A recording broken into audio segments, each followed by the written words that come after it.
Man, this is lifestyles of the poor and unfucking fortunate. But I tell you what, bitch, we got views. What's going on, everybody? This is ChadArmesTV, and we've got a guy right here that has been very busy the past several years, and he's very well known as far as producing. He's very well known as far as producing and mixing and recording. Go ahead and tell him who you are, Bubba. Thomas Toner, producer here in Franklin, Tennessee. Absolutely. So what we're going to do, we're going to talk to Stoner. He's worked with a lot of artists that in this area and outside of this area that are really well known. So we just kind of want to sit down and talk with him and kind of get the background of what got him into music, who he's worked with, and stuff like that. So we'll just start with that, man. Like, about what time did you think that you started getting interested into music? I'd have to say, I first started playing drums when I was like 15.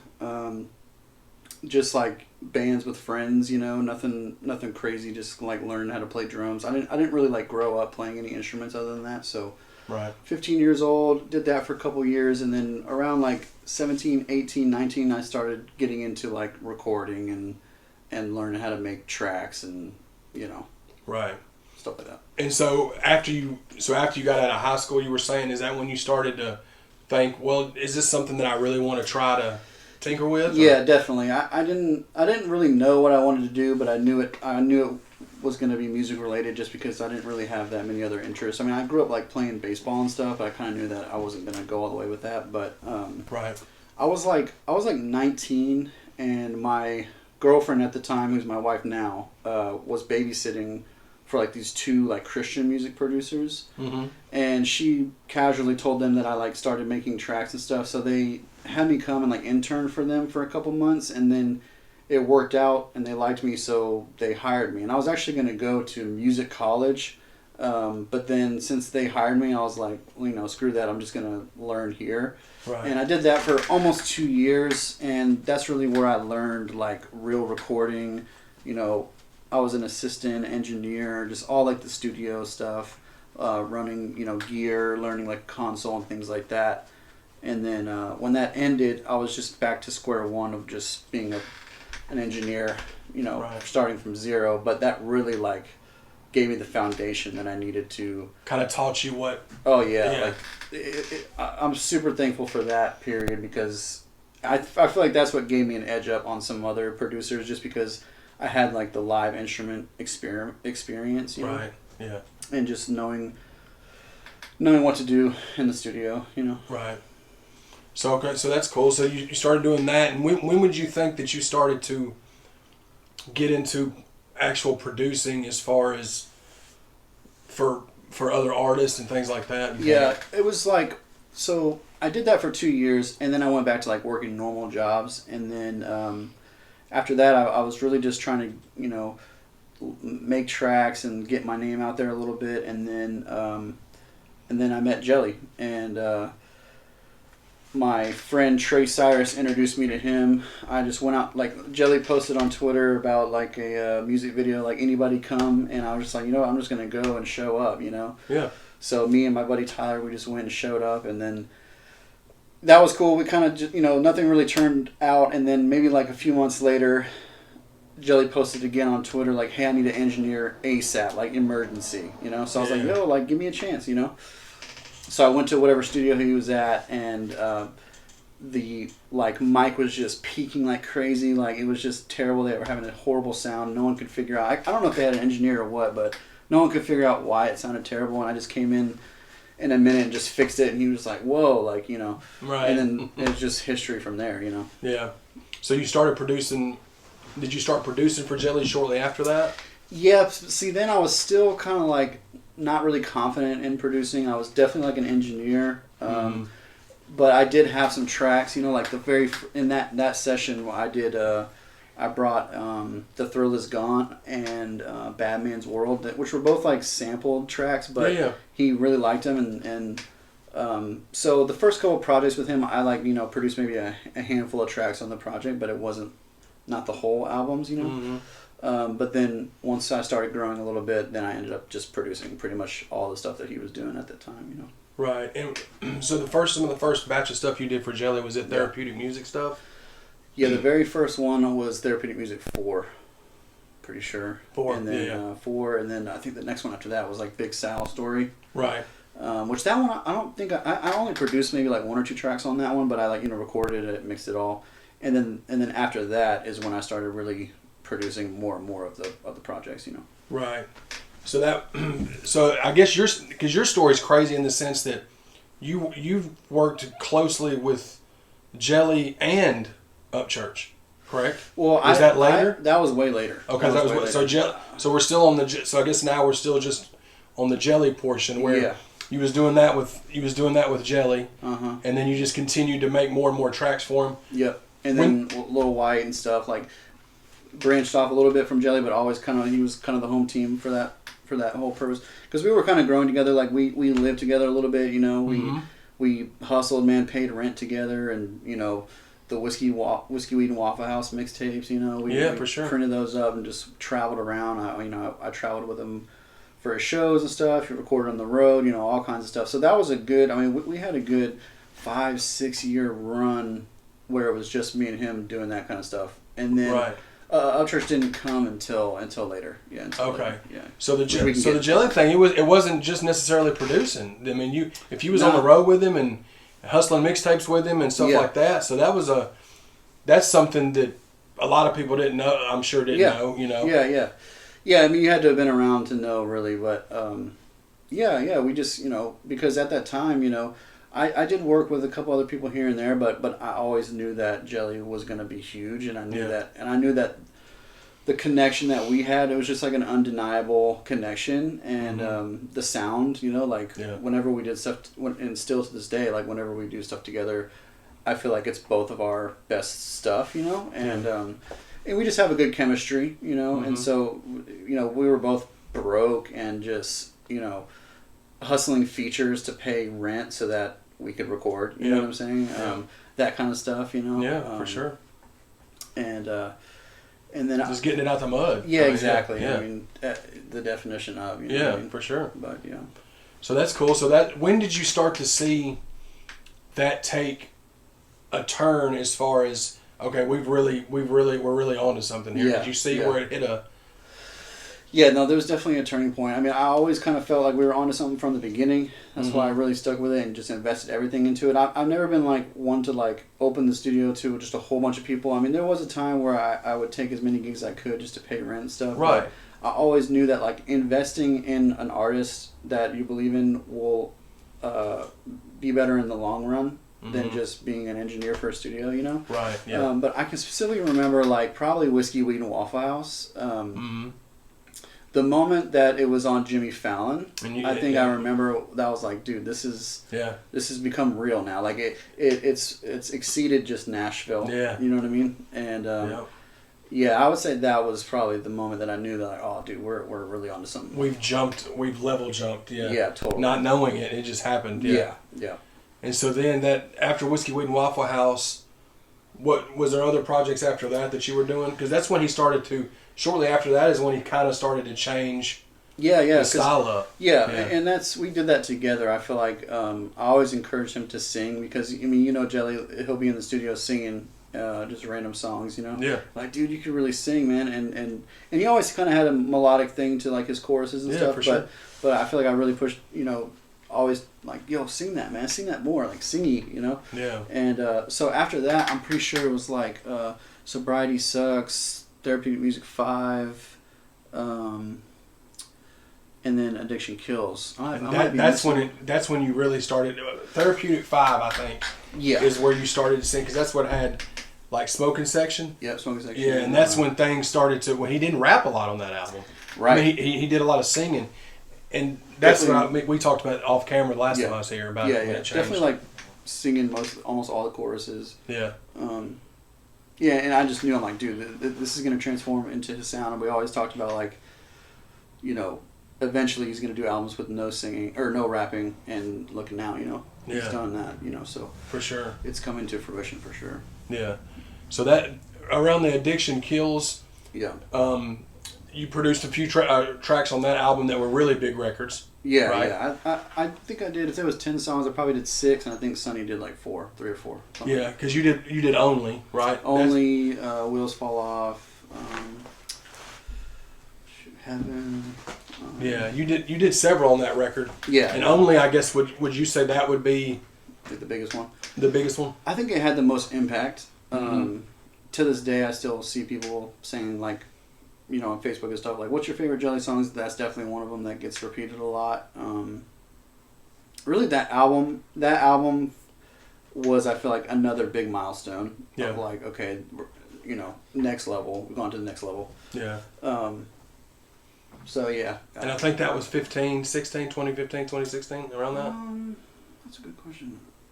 Maybe not that early. Maybe a 2017. little. Okay, so maybe I'm thinking of Sobriety Sucks was before that, right? Yeah. And that was kind of like a rock feel vibe to it, you know? Yeah. Yeah, one of my favorite dude, I records. get bad with the dates and stuff, dude. It's all a blur, man. Did you do... One of my favorite Jelly records is on Sobriety Sucks, and it's Killing Me. Yeah. Did you do that one? Yeah. Oh, dude, that's... When people say, what's your top 3 Jelly songs, that's in my top 3. That's yeah, one of my and that's one favorites. of my favorite, too. And I'm pretty sure that track me and Doobie made together. Okay. I want to say. Because at that time, you know, Highlight was his DJ. Yeah. Doobie was kind of just starting out, if I remember correctly. But, you know, he's crazy talented. And we were making some tracks together. And I'm pretty sure Killing Me was one that me and Doobie made together. Not 100% sure because I can't remember, but that sounds about right. Yeah. I love that song. Oh, dude. That's one of my favorite Jelly records. Yeah. Of all time. So, for sure. That's cool. Yeah. So you did that. You did Sobriety Sucks. You did Addiction Kills. Yeah. And then at that point, Jelly has already level jumped to where it's like y'all are really moving records with these songs. Yeah, more established. Streams, getting streams and stuff like that. Yeah. So you want to pick up from there, like where? Yeah. So around that time, I had like a media company that I was doing. So I was kind of splitting my time between that and music. That's I think when Struggle came home around that time. Yeah, which 15. We did Train Tracks, and then after that, Leroy Biggs. What's up, dog? What up, baby? After that, they went and did the first Waylon and Willie. So the Train Track song was before the Waylon and Willie thing. That was the first song they did when they got home. When gotcha. Struggle got home. Yeah. And then they had another plan for Waylon and Willie, so I didn't do that one. But you know, because Jelly kind of went through different management around that time, like kind of cycling some things out. And I was kind of going crazy with this media business. It was kind of falling apart a little bit, so I was kind of distracted. But that's actually when I met Upchurch, was around that time. So it's kind of like... You see, it kind of transitioned really well. There was no issue with me and Jelly or anything. It was just more or less of like, you know... He wanted a different sound and you already had something else going on. Yeah, and I think... I don't really know all the details of why, but I think, you know, they maybe had an investor or something for Waylon and Willie, and they just had a specific vision for it. Yeah. And actually, that's when I met Upchurch, which was funny how I met him because I had a studio that was like a cabin, and I was selling it because it was the business, not my business owned it, and we were liquidating basically. Right. And your media company? My media company. Okay, gotcha. Yeah. Which we weren't really liquidating because we failed or anything. It was just more or less we kind of realized that like we just needed to stay as freelancers and not make it a company. Me and my partner, which I'm still good friends with them. Yeah. But Tubbs, Upchurch's you know, longtime friend, responded to my Craigslist ad to buy the cabin. And then they showed up, and, you know, Upchurch walks in, and honestly, I didn't know... I had just heard of who Upchurch was. I had no clue of his music. I think that I only had heard... Once I realized that it was him coming, I looked him up, and I think I heard, like, Rolling Stone, you know, or... Yeah. Whatever the big song was at the time. Yeah, so this would have been probably 17 or so. Yeah, I think so. That sounds about right. And then so he bought the studio, and then when he walked in, he looked around and he saw, like, you know, I had signatures on the wall and stuff, like all these people, you know, different artists signed the wall and stuff. And he realized, like, oh, dude, like he made the connection of who I was and stuff, and he was like, oh man, I loved your tracks and stuff. I remember he told me like he loved the cinematic feel to my music and stuff. And I was like, oh, that's cool, you know. and he's like, "Hey, we should work sometime. I'm about to put out an album, but I'm not super happy with it. I'm gonna give it to you and tell you, or you tell me what you think." You know what I mean? Yeah. And I didn't, like I said, I didn't really know too much about him. So when I listened to it, I gave him like my straight up opinion, you know. And there was a lot of songs on the CD. I remember he gave me, it was like 20 something songs, and I was like, "Look, man, like half of these are amazing, Yeah. and the other half feel like they need some work." You know what I'm saying? Right. So he was like, "Yeah," he's like, "You know, let's work," you know. So he brought all the songs, all the sessions, and everything, and we kind of picked which ones worked well and which ones needed work.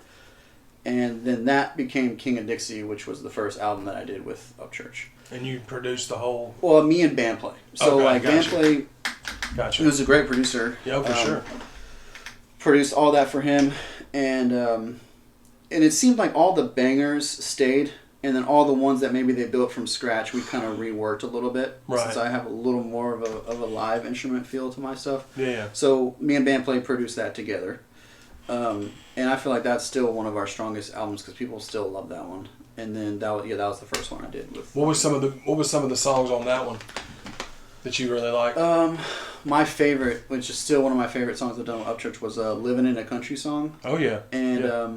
That one didn't get a video, and I'm still pissed about that to this day because the songs with videos just do better and more people will know about For it. sure. But at that time, it was like it was almost too poppy in a sense for him to want to push it. But I'm like, dude, this is like a hit, you know? Yeah. It was like the first time I ever felt like I had a hit on my hands. You know, I've never felt that way before. But still a great song. You know, millions of streams and stuff, but no video. And maybe one day. But that's my favorite song from that album For sure. And then I've produced every album since then for him.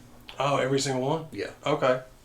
Heck yeah. So that just shows your versatility because, you know, Ryan has been doing rock albums, he's been doing country, he's been doing rap. Yeah. So you've been able to move around a little move bit. around. Yeah. Which I'm sure is cool for you because you're not stuck doing the same type of producing. Totally. You know?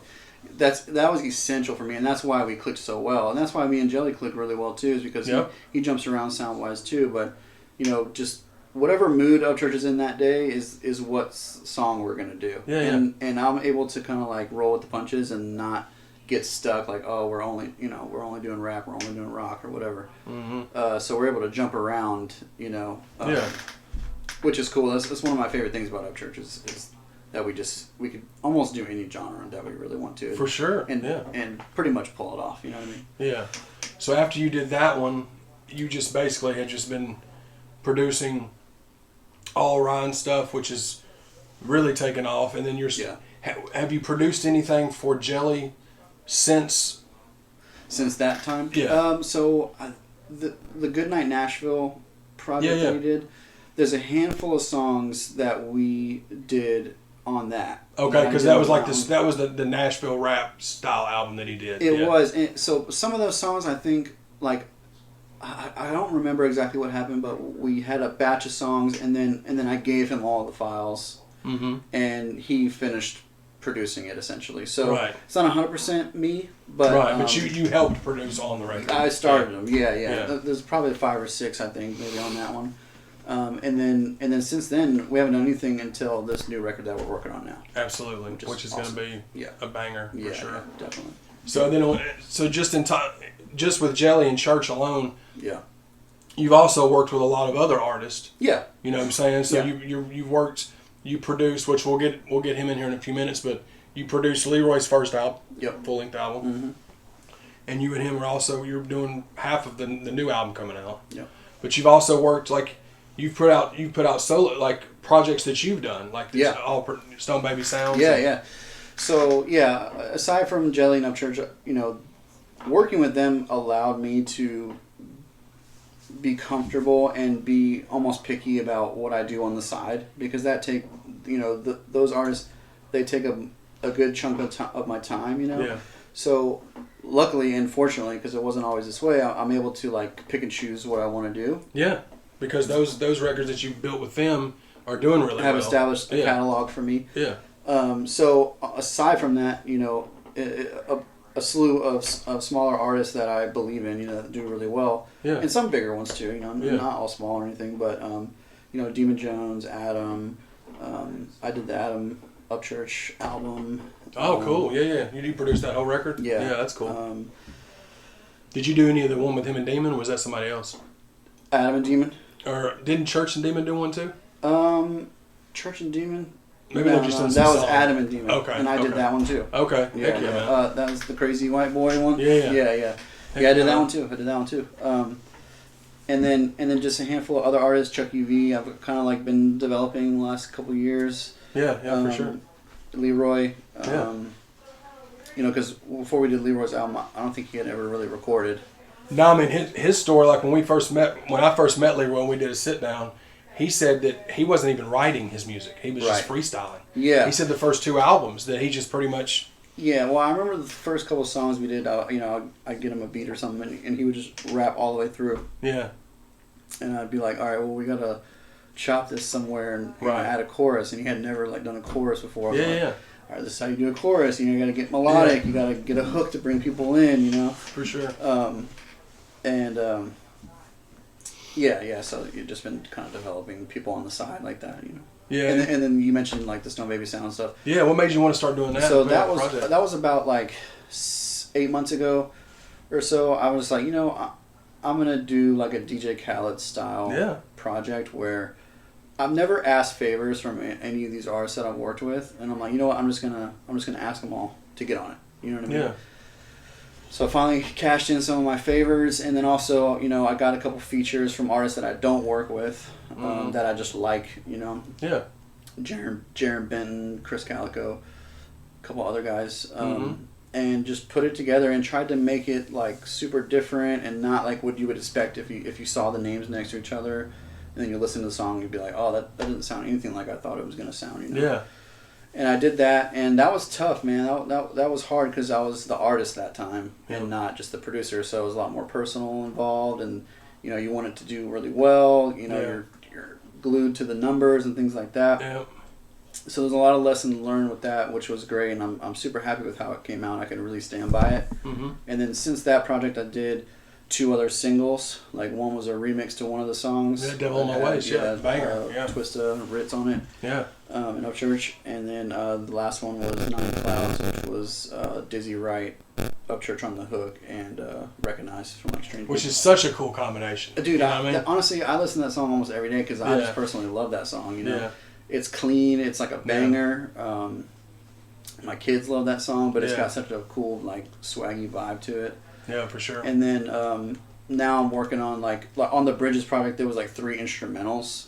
And they weren't, like, rap beats, really. They were just kind of, like, vibey instrumentals. And so I had a lot of good responses to those, even though, obviously, they're, like, the least streamed ones because there's no names on it. But a lot of people would hit me up like, man, I love those instrumentals, So I'm doing, like, an instrumental project. And that's almost done as well. That's just gonna be like kind of chill, like lo-fi vibey kind of tracks, Like if you're just cleaning your house or something, you can pop it on and just hang out. And I'm pretty excited about that too. And it's just good practice. I don't want to say practice, but it's just good. It's good for you to be able to do that because it just keeps your repetition. Keeps you. Yeah. I'm just trying to build a catalog, because just like we were talking about with your like YouTube channel, like. You have to keep the engine going if you want to see the results for it. For sure. You can't just put one thing out and then just hope, this is going to change for everything. 2 years, Like, especially with a catalog of music for artists or producers, like, you have to be consistent. That doesn't mean, like, throw out a song every day and make them all sound terrible. Like, you want to be quality about it, but you also want to be, like, consistent and putting out quality material on a regular basis, which is easier said than done, because it's a lot to put all that stuff together, and that's kind of like one thing I realized is like, normally I'm producing, I'm like, okay, mix it, send it to mastering, all right, see you later, artist, and work on the next thing, but really this time I was the artist, so like the work doesn't stop when the song is done. You got to make videos for everything, you got to do snippets, you got to do Instagram, you got to do all that kind of stuff. It's a whole other side. It's a whole other side that you're not used to doing. Not at all. Yeah. But it was rewarding at the same time. Yeah. But yeah. So you got so just on your upcoming stuff. I mean, you and Jelly have an album that y'all are working on, and you and Leroy, you're producing half of Leroy's record, which I've heard a lot of the skeletons of yours and Jelly's songs, and they're really, really good. Yeah, that's what we mostly have. I think we have like 16 or 17 like ideas basically where they're either hooks. I think maybe like out of those maybe 3 or 4 are like fully completed songs, but you know, we just went in and I just gathered just ideas. I don't really make like full beats to where they're like fully done and presentable. I kind of just make like demos. Just because I just don't have time to sit and make beats all day. Yeah. So I just make like ideas, especially with an artist like Jelly or even Upchurch that like they know what I'm gonna do with it, so they can hear past the roughness of the demo. Because the relationship that you build, y'all just know. They hear the vibe of it. Yep. They'd be like, okay, I know what he's gonna do with this. So we have a bunch of really good, solid foundation tracks. So really, he just has a bunch of rap and verses to finish. You know what I mean? Yeah, for sure. Because a lot of the hooks are there. They just gotta get them wrapped up. But other than that, I've got another a rap album with Upchurch that's about 80% done. Oh heck yeah, dude! Which is really really good. Yeah. And I know we say that every time, but I swear it's really really good. Yeah. Because we kind of bounce back between the country stuff. We just did the country album. Yeah, like June or July. But we just constantly are working. So before we know it, we're like, oh, we basically have another album. But this album is gonna feel kind of like Parachute album that we did. Oh, that's my favorite record. Yeah, where it's got like a mixture of vibes to it, and it's not. It's definitely not like cliche country rap or anything. But and to touch on that a little bit is like. None of it's really country rap. It's just, Upchurch is country. Yeah. So when he's on a track and he raps, it kind of just comes through as that. It's not. Yeah. I don't have to put banjos in every track in order to make it feel like country rap or something. Yeah. Almost, I don't want to do that. Yeah. But yeah, we got that, and then I've got. I'm steadily working with Chucky. We got some singles coming out with him, and then I just finished an EP with this dude named Gamby. Oh, he's fire, bro. He's on your StoneBaby Sounds compilation. Yeah, exactly. He was on the chorus on the Skyfall Jelly song. Yeah. And he's incredible, and this EP is amazing. And is he one of the guys that you're trying to help develop? Yeah, well, so I have a longtime friend named Chris Polera who is a producer in town, and I've known him for a long time, and Gamby plays violin, and so back in the day I knew that he played violin, and I had never met him, but we kind of talked on the internet, and then he started putting out music on his own, and he's like a pop artist, he sings, and his music on his own was like incredible. I'm like, dude, you're really good, and he doesn't have a big following or anything because he's still new as an artist. Yeah. But he's so good, and I'm like, dude, I am a fan of your stuff, I listen to it, me and my kids listen to it, And then so eventually I'm like, hey, we should do something together. Then I reached out to him to get on the Skyfall track with Jelly. That hook, bro. And the hook killed it. Yeah, he killed it. And so I'm like, okay, we got to do an EP. So he came up here, he flew up here, and we did 5 songs, and we've been working on them for months, and they're really going to be some of my best production and some of my best mixing, hands down. Is it R&B? It's 5 songs, and one song is like a pop song. Yeah. And I don't really make pop songs. Right. And I haven't really fully attempted to do it. And it's one of my favorite tracks I've ever done. Period. You know? That's dope. And then 2 of them are like rap beats, but he's singing on them. So he just sings on the... He sings. Okay. Yeah, he doesn't rap at all. Yeah. One song has rappers on it. It's got Chucky and Demon Jones. Oh, dope. Which is crazy. Yeah. You wouldn't expect it. And it's great. And then the last song is very instrumental vibe, ballad type song. So It's got a good journey of different sounds to it. So I look forward to that one because I liked what I heard on that hook. So yeah, dude, trust me. That song and the one with the different type song that you got with Leroy on there is my favorites on that. Okay, the one with Jelly and White on it. Yeah, is it him? Is it Jelly, White, and Leroy? Yeah, Jelly's on the hook. And it's totally different vibe. That song, and the Gamby one's my favorite. So that song is a leftover song from No Filter 2. Oh, so when I was putting Bridges together, I felt like I needed one more song, and because I had 9, and I started digging up old songs, and that one was a song I had with Jelly on the hook, and White had 2 verses, and I'm like, well, what should I do? It's kind of a smoking song, and I wasn't really wanting to put a smoking song on the project. Mm-hmm. But then again, I'm like, it's dope, it's got such a cool summer vibe to it. Yeah. And I'm like, who should I put on this? And so I gave Leroy a call, and he came knocked out a verse. Sweet, man. And I see a lot of people talking about that one too. Oh, still, I mean, it's one of the ones I get a lot of responses from. It's a sleeper. Yeah, it's definitely a fan favorite, I would say. Yeah, man. So we appreciate you sitting down with us, Stoner. I mean, that's you got a lot that you've. So did you produce the Parachute single? You produced that whole record. Yeah. That's my favorite Church record, Parachute. The song. Okay. Yeah. It's one of mine too. Yeah, it's.